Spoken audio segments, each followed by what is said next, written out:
Hello students, welcome to MEMONEET. I am Shubham. Today we will be discussing the part 2 test. Okay, the first question is about the systematic error. So first of all, you have to know what is a systematic error. Systematic error is the error which is given by the error done by the instrument. Okay, error done by the instrument, right? And the error done by the person who is performing the experiment, right? Another way it can be possible, right? If the technique by which the experiment is performed by the person, that is also a systematic error, right? So therefore, uh, this three all the three options like instrumental error, imperfection in experiment technique, personal error, all these three are correct. So therefore, we have to choose the incorrect one. That means none of this. The answer will be none of this. Right? Okay. So moving on to the next question, that is you have to calculate the error in Z. So Z is given by the formula. Z is given by the formula. Z is given by the formula. Z is equals to AQ. So you have to calculate the error in Z. So nothing. That is 3 into del A by A. Right. That is the error. So the error in A. So that means the option. I think the option 3. That is correct. Okay. Nothing. You have to just multiply del A by A. That is the error in A by the power of the exponent, power of the function. Okay. Now, moving on to the next question. Question number 3. Uh, Resistance R equals to V by Ohm's law. Here the value of V equals to 100 plus minus 5 volt and I is 100 plus minus 0.2. I think the value of I is even here is wrong. I would be equals to 10 plus minus 0.2. Okay. And the value of V is 100 plus minus 0.100 plus minus 5. That means the error in V is 5%. And the error in I is equals to 0.2 by 10 into 100, that will be equals to 2%. Okay, the total error, that means the total error in resistance will be equals to the error in V and the error in I. It means 5 plus 2, that means 7%. Option 3 is correct. Which one of the following is into the next question? Moving on to the next question, which one of the following pair has the same dimension? Angular momentum, Planck's constant. Angular momentum is given by the formula. Angular momentum is given by the formula L equals to mvr nh by 2 pi, right? Here n and 2 pi has no dimension. That means the dimension of angular momentum is equal to dimension of Planck's constant. That means option 1 is correct. So, but we have to check the option 2 also. Dipole moment and electric field. Dipole moment, okay, dipole moment is nothing but the multiplication of q if you are talking about electric field, right? So dipole moment is given by the formula q into distance between the charges, right? Q into L. So the dimension of q is a into t, right? Ampere in t, and the dimension of L is this. Dimension of distance is this one. Okay, and now in the case of electric field is given by the formula q into E. So therefore that q into E and q into L, that would the dimension of dipole and dimension of electric field cannot match each other. Okay. Okay, now moving on to the next question.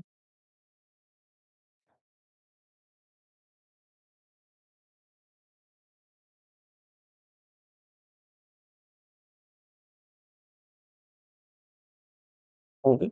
Now uh, uh question number 5. Mass of a body is 210 gram and its density is 7.981 gram per cc. What will be its volume with regard to the significant digits? Okay, here the least significant digit is by is for the mass, that is 3, right? So therefore I think I have to calculate the volume. Volume is given by the formula volume equals to mass by density, right? So mass is 210 and the density is 7.981, right? So therefore if we perform the dividation, you will get the value, I think around 26.31 312 or 313, like this. But as the number of significant number here should be 3, so therefore 26.3, that will be the correct answer. That means option number, I think option number 4 is correct. Okay, Now moving on to the next question, this is question number 6. From given a VT graph, we can find out, okay, what is a, first of all, we have to know what is a VT graph, right? So VT graph, V versus T graph, velocity versus time graph. So if you multiply velocity into time, you will get distance. Okay, sorry, displacement, right? And if the displacement has no direction, that means it is scalar quantity, it will become distance, right? So this is distance and displacement, both are there. And if we calculate V by T, that is tan theta, which will be equals to slope, and V by T is known as is equals to acceleration. Therefore, slope the V by T graph is also acceleration. That means option 1, area with x-axis gives the distance taken out in the considering sign, without considering sign.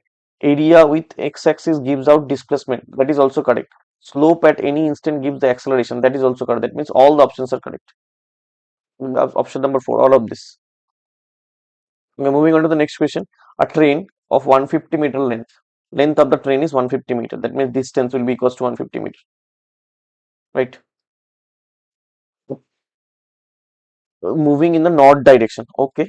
North direction. 10 meter per second. And a parrot flies at a speed of 5 meter per second in the south direction. Okay. Both are flying in the opposite direction. So the relative velocity of the relative speed of the parrot will be equals to 5 minus 10, that means equals to 15. Okay, the relative velocity of the parrot will be 15, right? 15 meter per second, and you have the distance, right? So therefore, if we divide distance by time, distance by velocity, we will get time, it is equals to 10 seconds. Okay, here the explanation is given, right? Here the explanation is given. I already told you. Okay, moving on to the question number 8. Angle of projection for which the horizontal range and the maximum height of the projectile are equal. Okay, you have to calculate the what is it said that H is equals to R. The formula of H is equals this one, u square sine square theta by 2g. The formula of R is u square sine 2 theta by 2g. Okay, so u square cancel out each other, g cancel out each other. So here only remaining thing is sine 2 theta by sine theta 2 theta by nothing 1 and sine square theta by 2, right? So sine 2 theta equals to 2 sine theta cos theta, right? And sine square theta. So if we solve this, we will get sine theta, here is 1 sine theta will be left, 2 into 2, that means 4, cos sine theta by cos theta, that will be equals to tan theta. That means theta equals to tan inverse 4. That is the answer. Theta equals to tan inverse 4. The angle will be tan inverse 4. That means option number 2 is correct. For question number 10, a missile is fired from maximum range with initial velocity of 20 meter per second. If g is 10, then calculate the range of motion. Already told the formula, u square, this one, u square sine 2 theta by g, right? For the maximum, for, for the maximum angle of projection, I think theta will be equals to 45 degree, right? So if we put the value 2 theta, 2 into 45 degree, that means sine 90 degree. Sine 90 degree equals to 1. Sine 90 degree equals to 1. So therefore, putting the value the value of u is given 20 meter per second, right? So 20 square 400 into 1, right? Divided by g. There the value is 10. So here I think the answer will be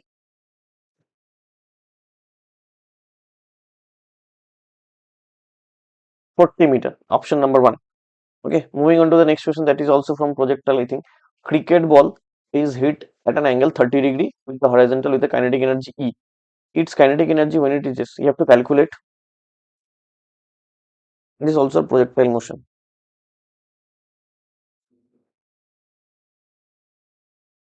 Angle is 30 degree, right?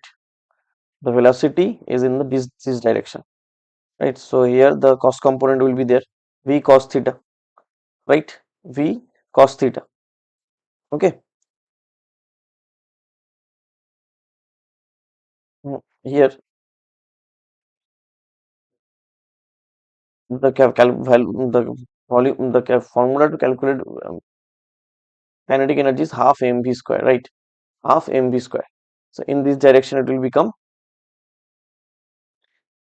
half m v square cos square theta, right? So you have to calculate the value. So the angle, this is the only difference, the cos square theta. And the theta is given as 30 degree, I think 30 degree. That means cos 30 degree square, right? It means equals to root over cos 30 degree, value of cos 30 is root over 3 by 2. Therefore, the square of this will become 3 by 4. It means option number 4 is correct. Okay. Now moving on to the next question, that is question number 12. Particle describes uniform circular motion. Okay, circular motion check. Motion in a circular radius of 2 meter with the angular speed of 2 radian per second. Magnitude of the change in its velocity del v in pi by 2 second. Okay. Time period is this. This is time period. This is velocity omega, angular velocity omega. This is r, right? So first you have to calculate the angular displacement, that is theta. Theta is equals to nothing but angular velocity omega into time period t. Omega into t.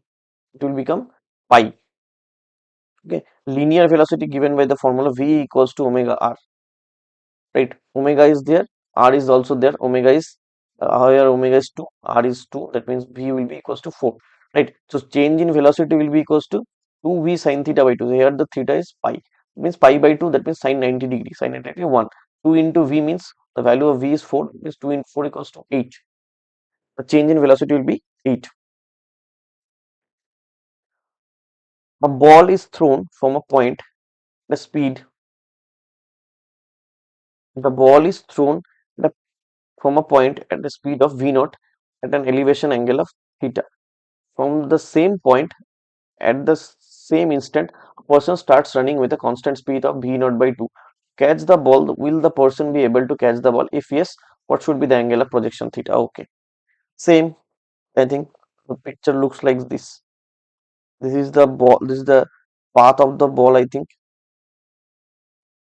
This is v naught. And the if this is theta, this is v naught cos theta. And the person is also traveling in this direction with velocity v naught by 2. So the thing is, the person will be able to catch the ball if v naught by v naught cos theta, it should be equals to v naught by 2. Therefore v naught cancel out, cos theta equals to 1 by 2. That means theta equals to 60 degree. That is the thing. Theta equals to 60 degree, right? That means option number 3 is correct. The greatest range of particle projected with a given velocity on an inclined plane is x times the greatest vertical altitude of the inclined plane. Find the value of x. Okay, same question is given, same kind of question. Like what is it is said, the range of particle r will be x times of the highest altitude, right? The formula is here is u square sine 2 theta by g. Here the formula is x into u square sine square theta by 2g, right? So g cancel out, u square cancel out. Here you will get 2 sin theta cos theta. That means sin theta cancel out. That means 2 cos theta equals to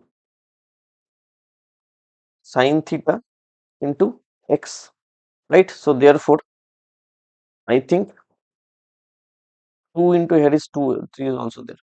It means okay. Means sin theta cos theta. That means that it was tan theta, right? Tan theta. 4 sin theta by cos theta equals to tan theta into x, and it is the it has to reach the highest altitude, right? For the highest altitude, theta will be equals to 45 degree. That means tan 45 degree will become 1. That means x will be equals to 4, right? Moving on to the next question. For the figure, which one of the following is correct? Okay, so here we have to apply the addition, triangle law of addition, right? In the triangle law of addition, it is stated that if two vectors are taken in the same direction, then the resultant should be equals to the vector taken in the opposite direction. Here you can see in the figure, C and A are taken in the same direction, right? This one, but the B is taken in the opposite direction. Therefore, the resultant of C and A will be equals to B. So C plus A equals to B. All are vectors here, right? A, B, C and are vectors.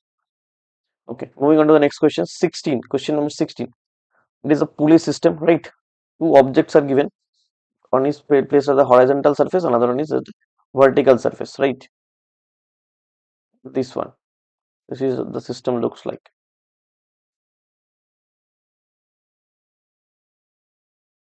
Okay, the mass of the weight of this object is working in this direction. Tension is working in this direction. This is also the tension, right? So it's not be T2. The value of tension will be same in both the cases. And this is, I think, the no value of g is there in the horizontal direction. So that means only the acceleration of this object, the first object, will be nullified by the tension itself, right? But here in the case of the here in the case of this box, M2 box, the tension or the acceleration of the object should be, as the object is traveling in the downward direction, therefore m2g will be greater than that of the tension. So therefore if we add these two equation, t will get cancelled out, right? And here you will be left with m1a plus m2a equals to m2g. If you take a and in the bracket it will be m1 plus m2, right? And in the other side this will be m2g. Therefore a will be equals to m2g divided by m1 plus m2, right? This is the thing. Okay,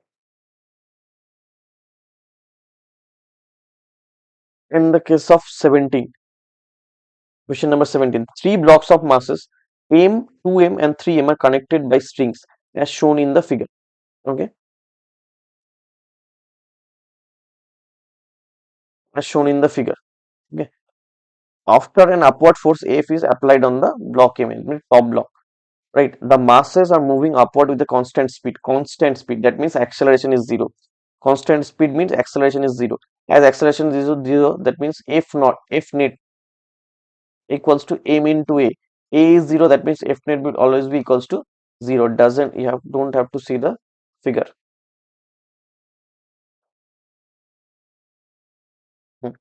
Zero option, the option number 4 is the correct answer. Here also it is explained, right? Okay, a block rests on the rough inclined surface plane at an angle of 30 degree, like this. This is 30 degree, this is 30 degree, this is also 30 degree. Therefore this will be equals to mg cos theta. This will be equals to mg sin theta, and this will be equals to friction.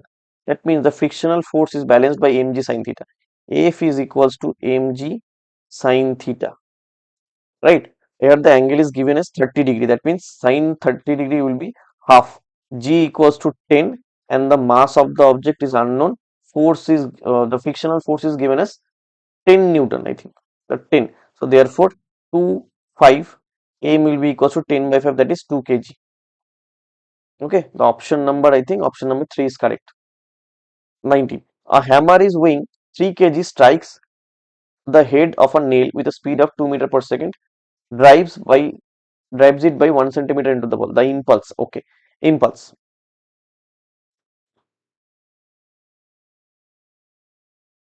Impulse. The formula of impulse is del P is equals to F into del T, where del P is nothing but a change in momentum. At first the hammer was at rest, right? So therefore the momentum will be equals to 0. And in the second part, the hammer is weighing 3 kg, is moving with a speed of 2 meter per second. That means momentum is 6, right? So therefore 0 minus 6 is 0 impulse. The impulse will be equals to 6 Newton second, right? The option 1 is correct. Yeah, option 1 is correct. Mod of del P. Okay. Question number 20. A balloon with mass m is descending down with an acceleration. Okay, descending down, right? Acceleration a, where a is lesser than g, right? Okay, that means mg minus ma will be equals to the force applied on the balloon, right? If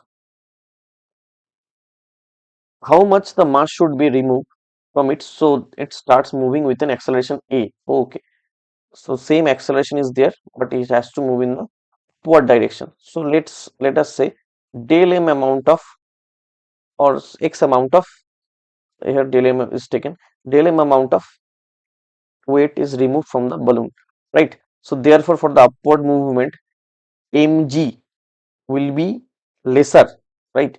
Mg will be lesser than that of ma, right? So therefore we can say,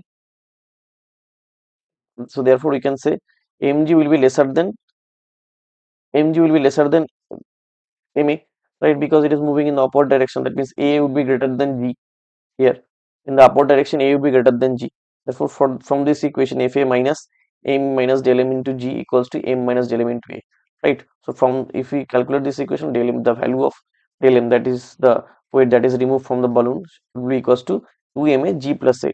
That means option number 2 is, option number 2, 1 is, I think one is correct. Okay. Okay. Question number 21. Particle tied with a string describes a vertical circular motion radius r continuously. It is velocities 3 gr at the highest point. Okay. The figures, I think, looks like this, right? This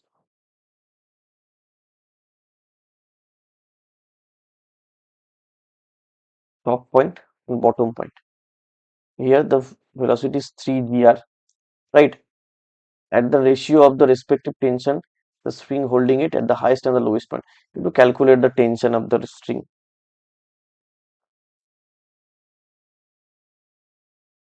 here and here, right? Tension at the highest point, right? This point is because of the velocity, this velocity it is gaining 3 gr, right?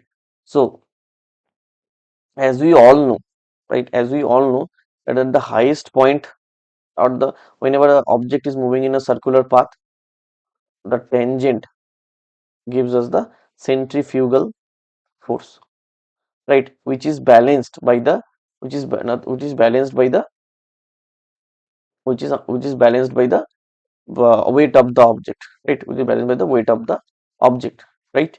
So therefore T top will be equals to centrifugal force mv square r minus mg. If we put the value, of v as to 3 gr, I think that means 9 gr square, v square r square, right?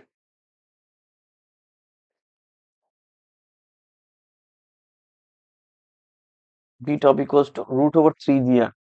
No, oh, sorry, the value is given a root over 3 gr. That means mv square means m into 3 gr divided by r. That means this one, mg, 3 mg minus mg, that means 2 mg. Here tension at the lowest point, which is highest, right, is equals to highest, because it is working the downward direction, as the gravitation is also working in the downward direction, right? So it will be equals to the tension in the upward direction plus tension in the upward direction plus 2 into, right, plus 2 into, okay, plus 2 into mv square by r, right? 2 mv square by r. So mv square by r already calculated 3 gr, means 2 into 3 gr means 6 gr. Total will be equals to 8 gr. At the bottom here tension is 8 gr. Here the tension is 2 gr. So therefore the ratio will be equals to gr cancel out to 1:4. Okay, option number 3, right? Okay, moving on to the next question.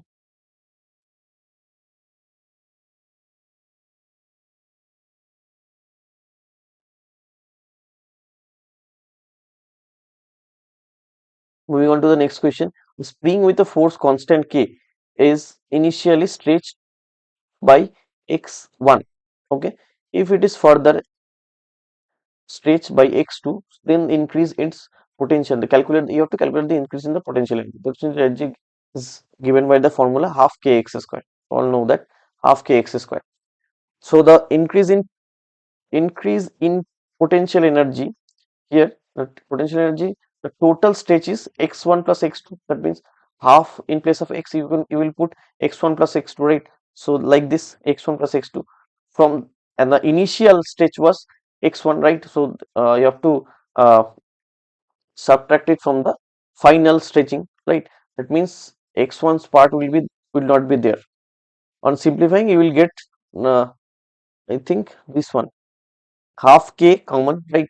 X1 square cancel out each other, right? So what we will get, x2 square plus 2x1 x2, this we will get, and there is a half k, right? So take x2 out, you will get x1 plus 2x1 into kx, at half k x2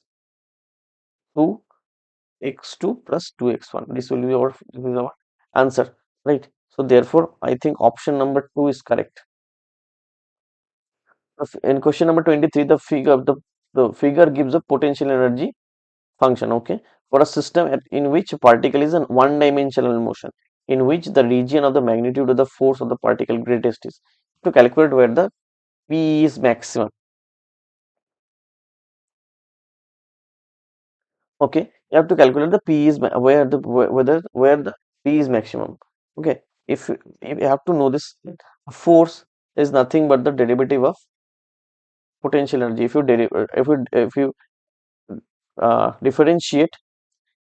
differentiate, potential energy, will get the force acting on the object, right? So therefore, the maximum from the graph, I think the maximum potential energy is at CD portion. So therefore, the force will be as greatest in the CD portion, right? So therefore, I think the answer will be option number 4. Okay, so this one is a AR question.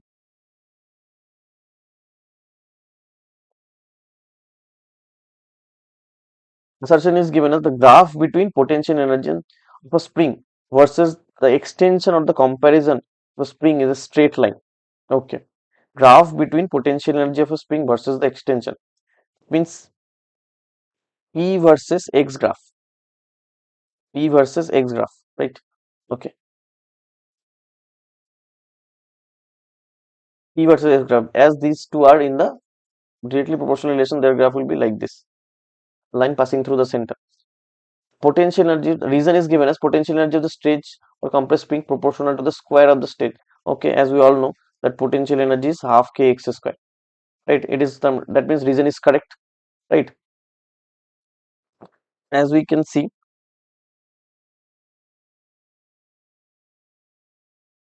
okay, that means reason is correct.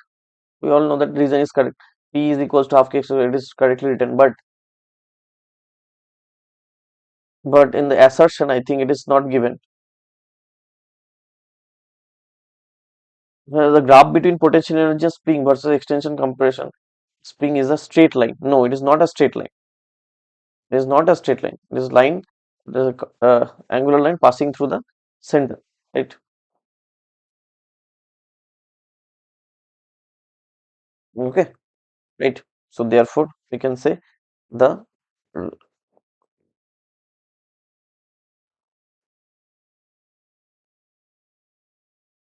therefore you can say the potential energy, sorry, the assertion is a wrong one. Okay, and at 25,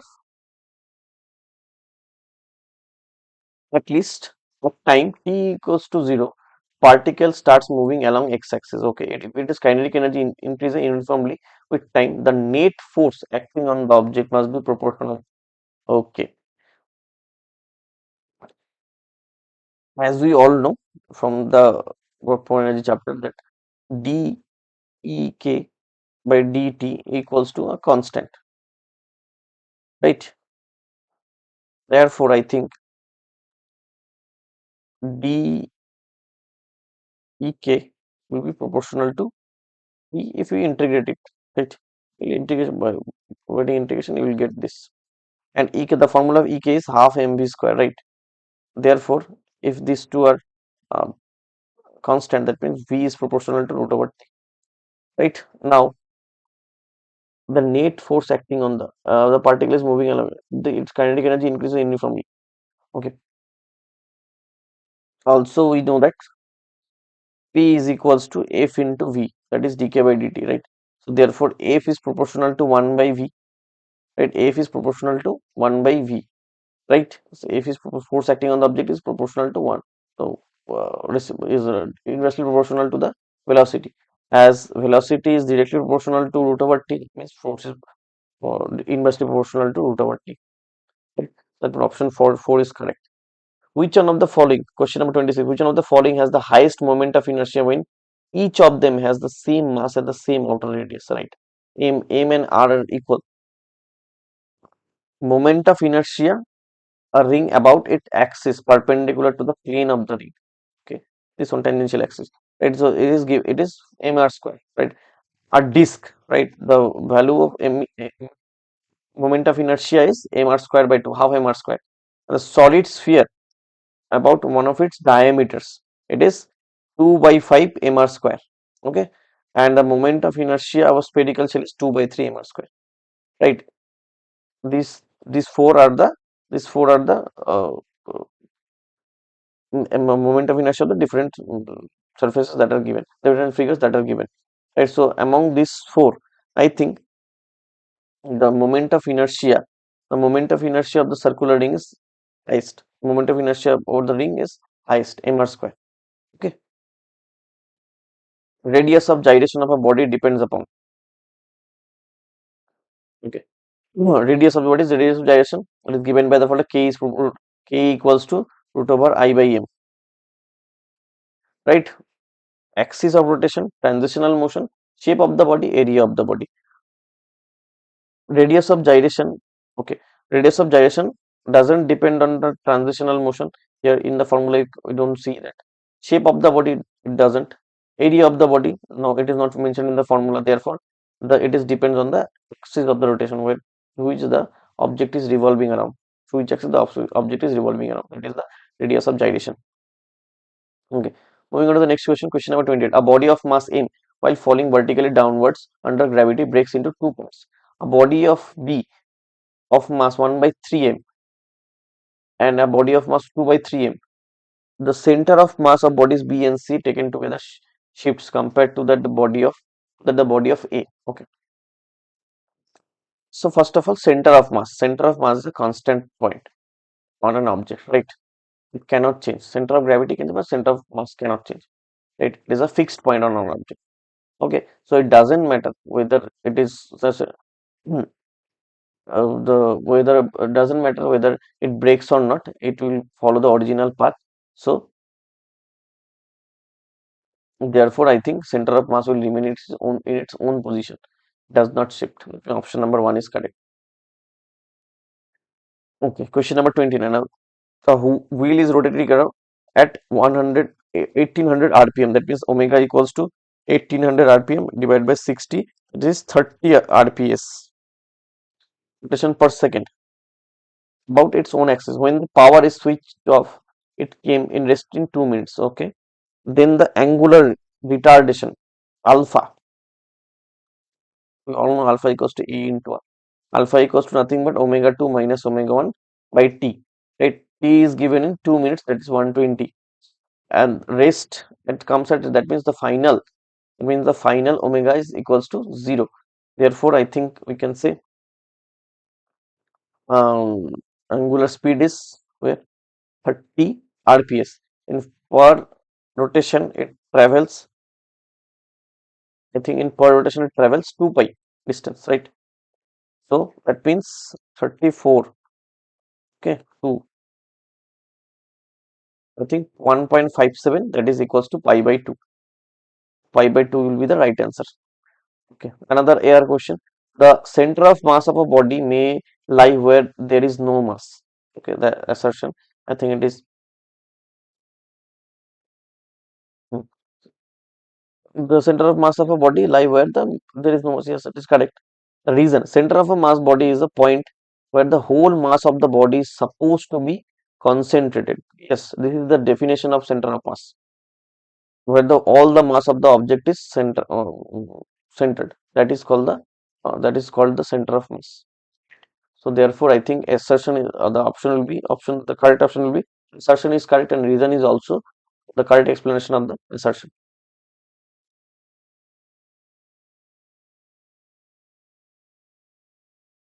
Okay. Moving on to the next question. Third question number 28. The time period The time period of a simple pendulum inside a satellite orbiting Earth is time. You have to calculate capital T, right? The capital T formula is given by 2 pi root over L by G, right? We all know this formula. As the gravity inside a satellite orbiting Earth, of beyond Earth, the value of J is 0.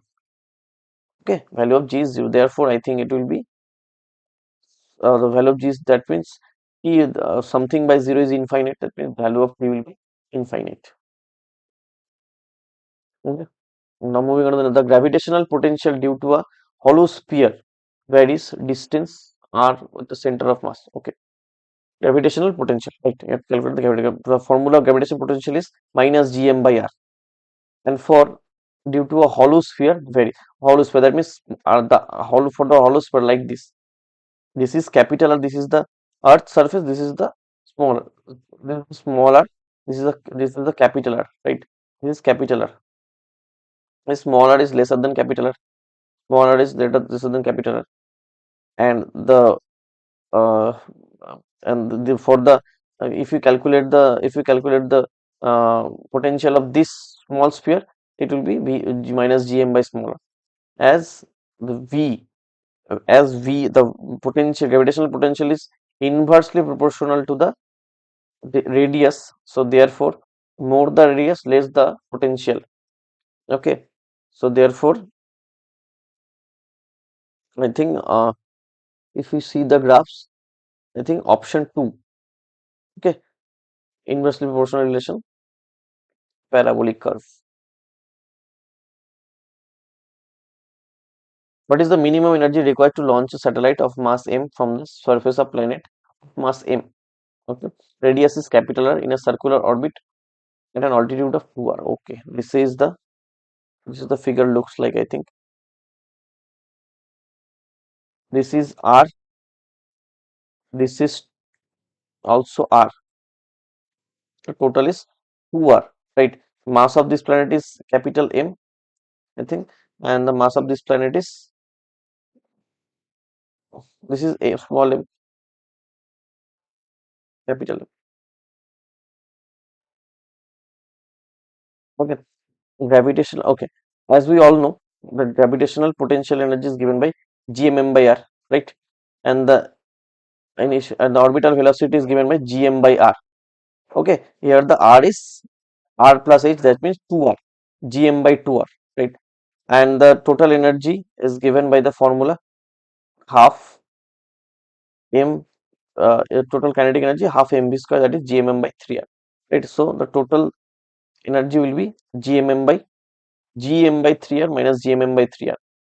Okay, so therefore, if you calculate all this equation, you will get this, that this one, and the total energy will be equals to minus gm by r minus gmm by r, right? Minus gmm by r. And if you that is the total energy, and if you add the kinetic energy, you will get 3, I think 3, I think option 1, I think 5 gmm by 6 are that is the option that is correct one. Okay, now moving on to the next question. Question number 34. Particle of mass m is thrown upwards from the surface of Earth with velocity u. The mass and the radius of the Earth are respectively m, r, g. G is the universal gravitational constant. Small g is the acceleration due to gravity of the surface. Gravity on the surface. The minimum value of u, so that the particle does not return back to Earth, is okay. Escape velocity. You have to calculate escape velocity. Nothing. You have to calculate escape velocity, right? So the particle doesn't return. That means you have to calculate escape velocity. So the formula is root over 2gr. If you put the values, you will get root over 2gm by r, right? So just simple. You have to calculate the escape velocity. Okay. For a satellite, question number 35, for a satellite in an orbit around the Earth, the ratio of the kinetic energy to the potential energy is always it is ratio of the kinetic energy to the potential energy. Kinetic energy is always the potential energy formula is given by, I think, GMM by 2R minus, and this is GMM by R, kinetic energy. This is EP and this is EK. So therefore, I think you get the idea that the ratio will be 1:2.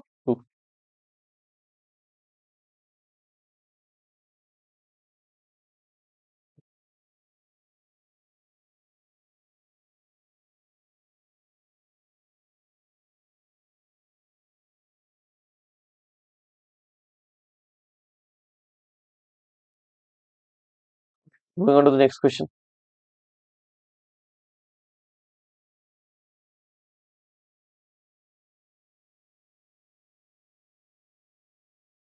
Okay. Question number 36. A Young's modulus, right? The ratio between longitudinal stress by longitudinal strain. Okay. Of the brass, of that of brass, two wires of same length and same area cross section, one of the steel and one is brass, was suspended from the same roof. Okay. If we want the lower ends of the wire to be at the same level, then weights to be added on the steel wire and brass wire should be in the ratio of, okay. Right. So question number 36. As we all know, Young's modulus is given by the formula, right? What is the formula? F by F not mg by in, right, into L by del L. Here this is the reciprocal of strain, right? This is the stress, this is stress, this is strain, del L, right? In both the cases, I think it is said that the value of del L, I think, will be equal. It here it is explained it. They explained it. This is the there is a difference between Young's modulus. Young's modulus of steel is twice that. Okay. Young's modulus Ys is equals to Yb into 2. Right? Here it is said that the initial length, that means L, and area both are equal for both the cases. Right? So there will be the difference should be, and del L will be equal. The main problem should be here in the mass. Okay. And in the Young's modulus. Okay. So therefore, I think we can say that the mass is directly proportional to y. Therefore, we can say y1 by y2 equals to m1 by m2. y1 by y2 means if the you have to calculate the weights to be added in the steel and brass. Okay, steel versus brass. That means this is the Young's modulus of steel, that is twice that of brass. 2yb y m1 by m2, right? Yb y cancel out. That means 2:1. That is the ratio, 2:1. Option number 1 is correct. Okay, moving on to the next one, question number 37. The length of a metal is L1 when the tension in its T1, L2 when the tension is T2. The original length of the wire. Okay, so here the initial length is L1 and the change in the length is first it is L1, then it is L2. That means L1 minus L2. The length of the metal is L1 when the tension is T, L2 when the tension is T2. Okay, let's change. If the if let the this will be not L1, this will be L. Okay, let if the initial length was L, therefore for the first case the change in the length is this one, L1 minus L, and the second case this one, right? So if we put the value of Young's modulus formula, that is if that means force by area, force by cross sectional area into L by del L, right? For the first case, the force here is the tension on the wire, right? That is T1, and for the second case, this is this. As the material is same, that means their Young's modulus is also equal. So if you see that this one and this one and this one will cancel out. As the as we if you just solve this equation, you will get the capital L, that is the value initial length of the wire will be equals to this. Just simplify the equation, you will get this. Okay. Question number 38. A wire elongates L mm when a W load is hanged from it. Right, like this. Like this. It's already given. Like this.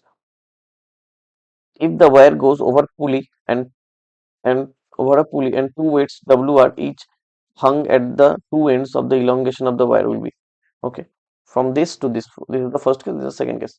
Like pull this two weights, two same weights are equal. In both the cases, right, the material is same. That means their Young's modulus is equal, right? So already we talked about it, right? Young's modulus is given by the formula omega, sorry, force by area, force by cross sectional area, and the change. That this is the denominator. There will be the um, uh, strain part, right? Here in the first case, I think but in the second case, as the length as it is suspended about half of its length, means in both the cases the expansion will be equal L by 2 L by 2, right, or del L by 2 del L by 2, right? So therefore, I think I can say the initial length in here is L by 2 and the also is L by 2. So therefore, I think at last you will get this, which is equals to this. That means no change will occur, right? No, that means in both the cases elongation is equal. Okay, in both the cases elongation is equal. Okay. From this is from the liquid mechanical properties of fluid mechanics. Figure shows a U tube of uniform cross sectional area, right? Uniform cross sectional area. If accelerated with the acceleration A is shown. Okay. If D is the separation between the limbs, this is small d, okay, this is the d, then what is the difference in levels of the liquid in the U tube? Okay, in here this you have to calculate this portion you have to calculate. Okay, this portion you have to calculate. If you just analyze the picture and apply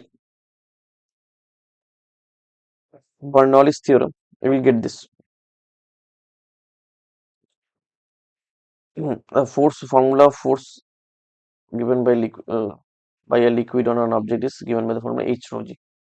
H is the height of the limb and rho is the density of the liquid, g is the gravitational acceleration. Okay.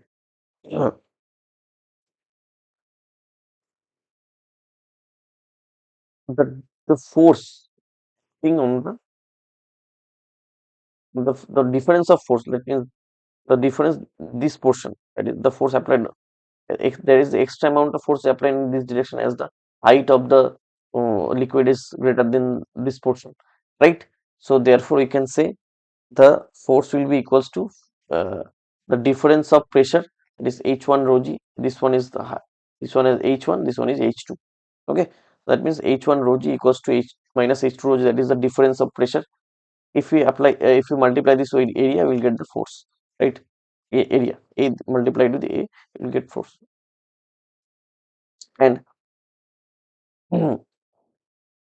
and the amount of force, the pseudo force, that is pseudo upside force that is acting on the liquid, that is equals to nothing but the multiplication of this is the area into density, right? And if you multiply this density, if you area into depth, sorry, area into depth, there is the volume. If you multiply volume with density of the liquid, you will get the mass of the liquid. And if you multiply this with area, you will get the force acting on it. Okay, mass into acceleration, right? So this will be equals to the amount of force due to the the difference of height. Therefore, if we equate these two equation, you will this one, okay, this one cancel out each other, means h1 minus h2, okay, into g, h1 minus h2 into g will be equals to d into a, right? So what we have to calculate, h1 minus h2, because h1 minus h2 equals to dA by g, or AD by g. Therefore, I think option 1 is correct. Okay. For the next question, a capillary action. The capillary tube water rises to 3 millimeter. height of the water that will rise in another capillary tube having 1/3 of its radius. I think this formula, if we apply this formula, we will get this. The H is inversely proportional to R. Therefore, if the radius is 1/3, therefore H will be 3 times. Initial H was 3, that means 3 into 3, that will be equals to 9, right? Steam is passed into 22 gram of water at 20 degrees Celsius. The mass of water that will be present when the water acquires a temperature of 90 degrees Celsius. Latent heat is given. Okay. So, steam is passed into 22 gram of water, 20 degrees Celsius. The initial temperature was 20 degrees Celsius, right? Initial temperature was 20 degrees Celsius. The steam of is passed into 22 gram of water. Just the temperature of steam is 100 degrees Celsius. We all know that. It is passed to a water at 20 degrees Celsius. Okay. The mass of water that will be present when the water acquires a temperature of 90 degrees Celsius. The final temperature is 90 degrees Celsius. Right? Temperature is 90 degrees Celsius. So you have to calculate the mass of the water that will be present when the water acquires a temperature. You have to calculate the mass here. What is the amount of total mass of? What is the total mass of water after this the mixture? After the mixing of steam and water is done. Okay. So here the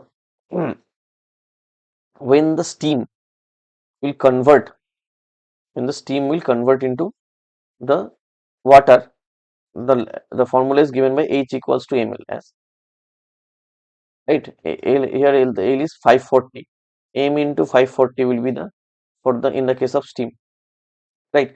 And the water has to reach 20 degree to 90 degrees Celsius. That means M is T2 minus T1. This formula del T, right? This is what we need, right?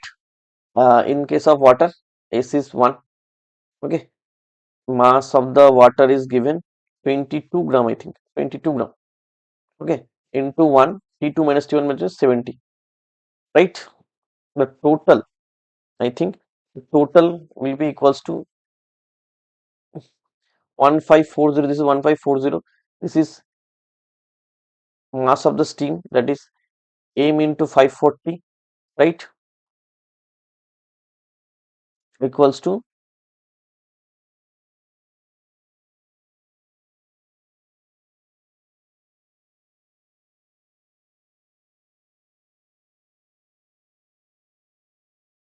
whenever the steam, this is the here the all the heat, as we all know that the total heat taken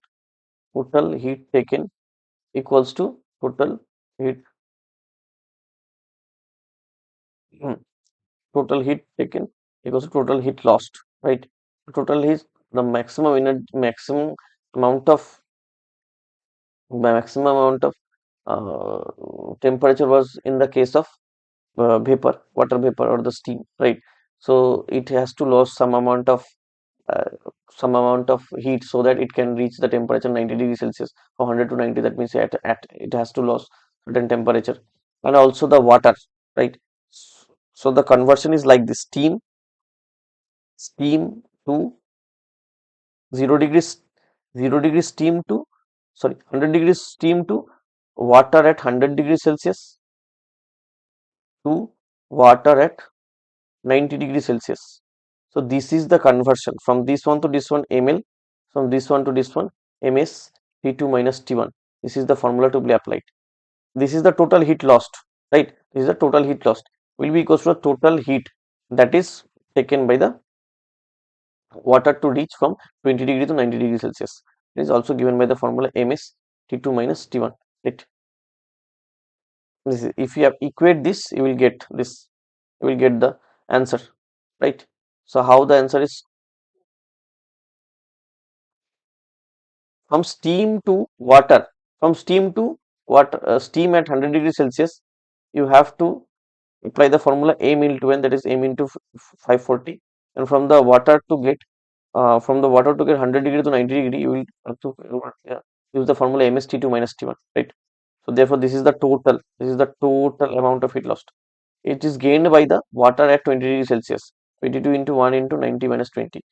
Right. This is the, so if you equate this with the gas, you will get the mass of vapor is 2.8. So the total mass, so or the total mass of the liquid that is present is equals to 22 plus 2.8. 22 is the water that is present at 20 degrees Celsius, and the 2.8 is the mass of the steam. So the total mass will be equals to 24.8 gram.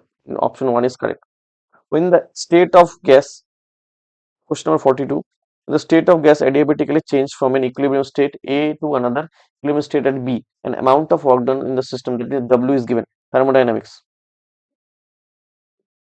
Q equals to del U plus W. Right. This is the formula. Right. Where E is the internal energy, W is the work done.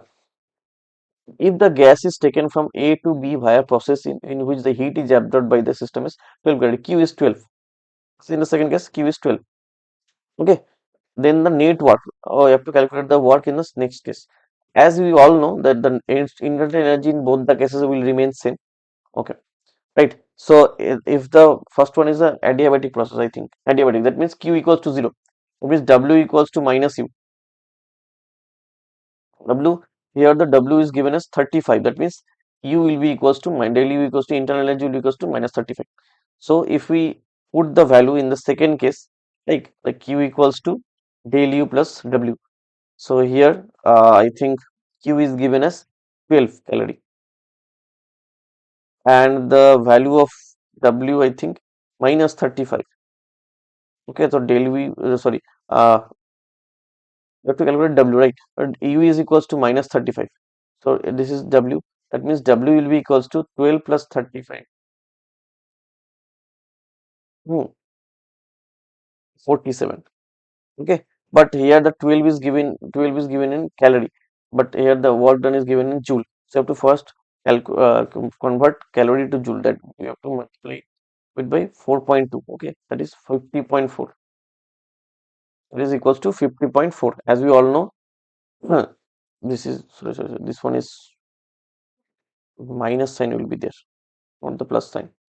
Minus sign will be there. Means 50.4 minus 50.4 minus 35, that is equals to 15.4 joule. This is the correct answer. This is the correct work done. The amount of work done is 15.4. That means option 2 is correct. 4.19 joule, I think 1 calorie is given. So you have to put, I think, 19. So it will not be 50.4. It is lesser than 50.4. Okay. But okay, next go move on to the next question. PV diagram, a gas system undergoing cyclic process. Some of the work done during the isobaric compression. Okay, for the isobaric compression, you have to calculate the for the graph A, B, C, D. This is a trapezium, right? This is a trapezium. So, to calculate the area, the formula is to calculate the formula. I think here the option is not okay. To calculate the area, this is AB. AB is equals to 2 into 10 to the power 2, right? And BC is given as 1 and AD is given as 2, right? AD is given as 2. So we all know that the formula is sum of parallel sides, that is sum of the parallel side, that is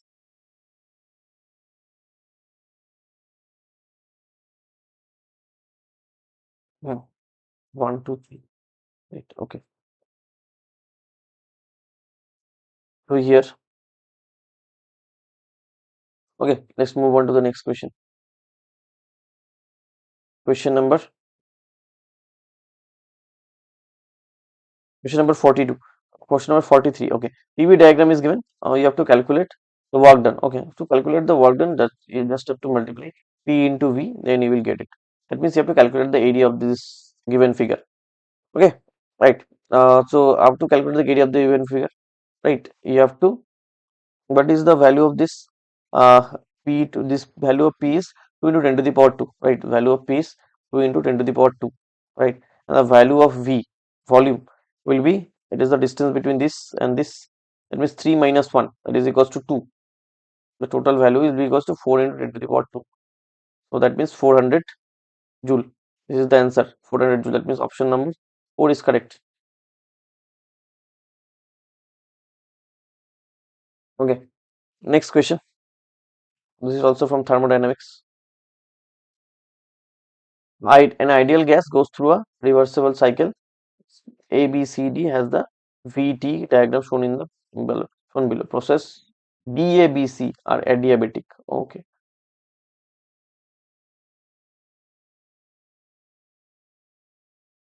Uh, so which of the options would be correct? Okay, nice.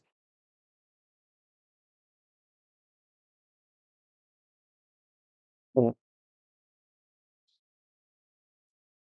The total process in this figure, I think the figure, you all can see the figure, right? A, B, C, D. This is A, B, C, D.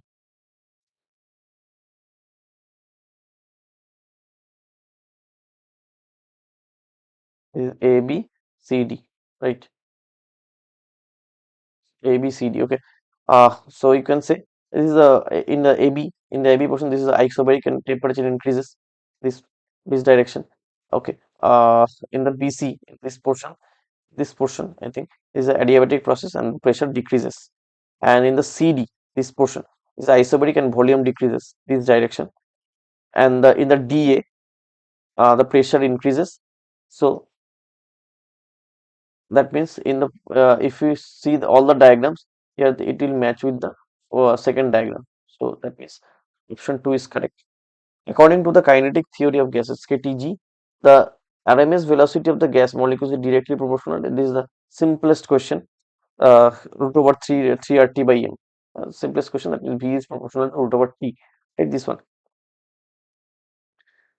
46. Mean free path of gas molecule is, okay, mean free path is given by the formula lambda equals to 1 by 2 by d square n. Well, n is the number of molecule per unit volume, it is the diameter of the molecules, right? So therefore, if we, the option, let's see the options.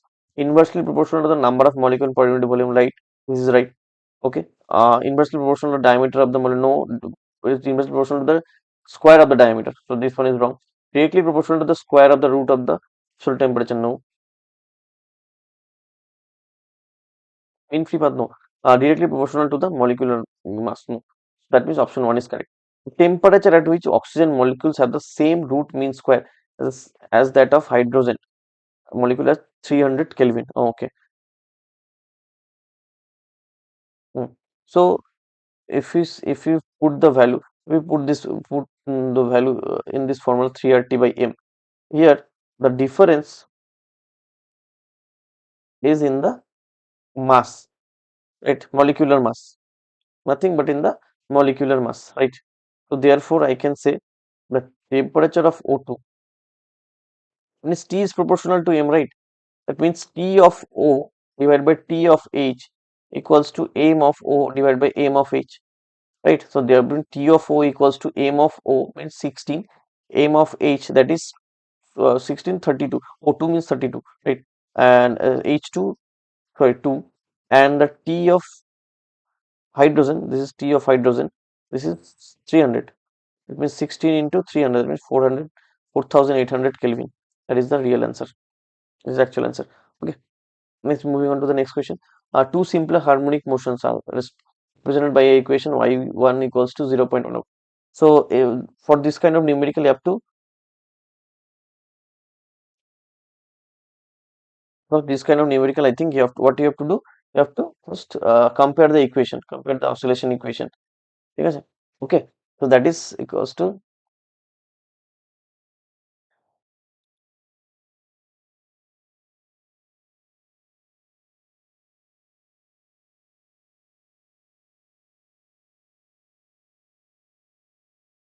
this is the equation, right? So this is the equation, or another, this is sine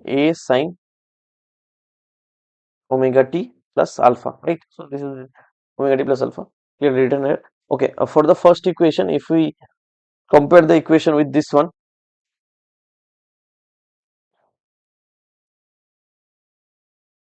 for the first wave, if we compare the equation, we will get A equals to 0.1, omega equals to 100, omega equals to 100 pi, and alpha is equals to phase difference equals to pi by 3. In the second case, A equals to 0.1, and here is represented cos pi t, that means sin pi t minus pi by 2. Okay, sin pi t minus pi by 2. Okay, 0.1.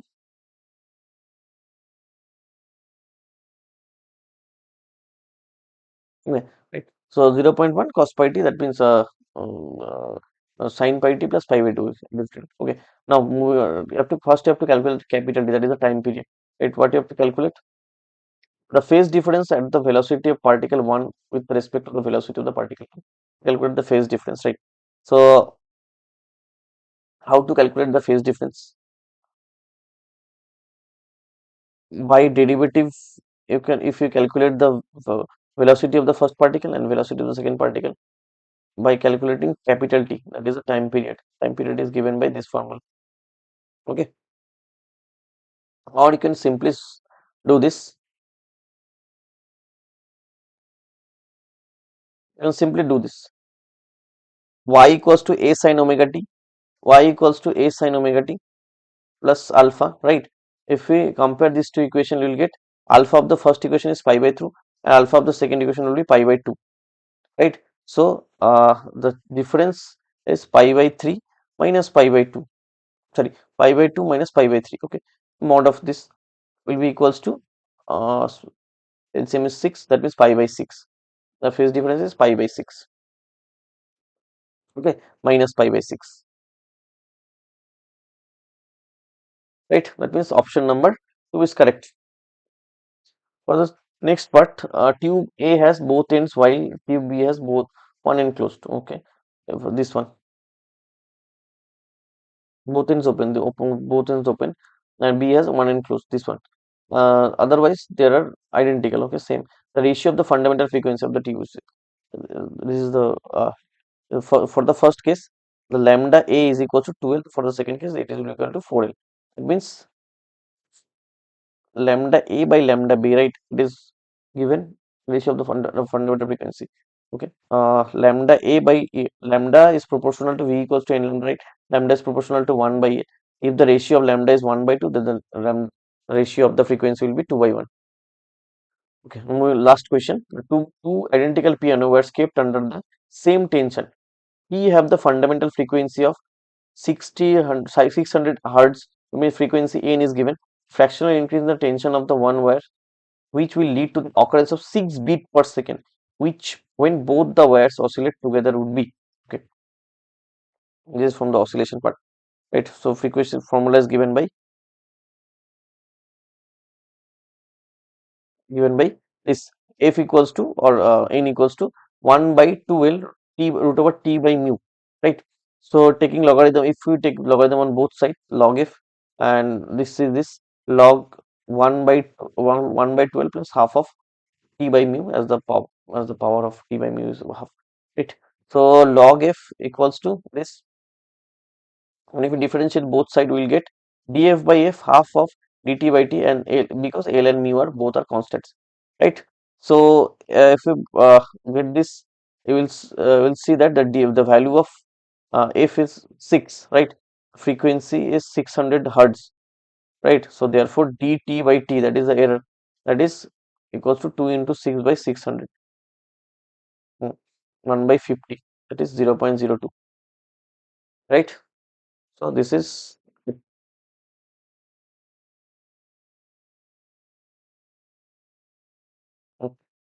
best of luck for your next test.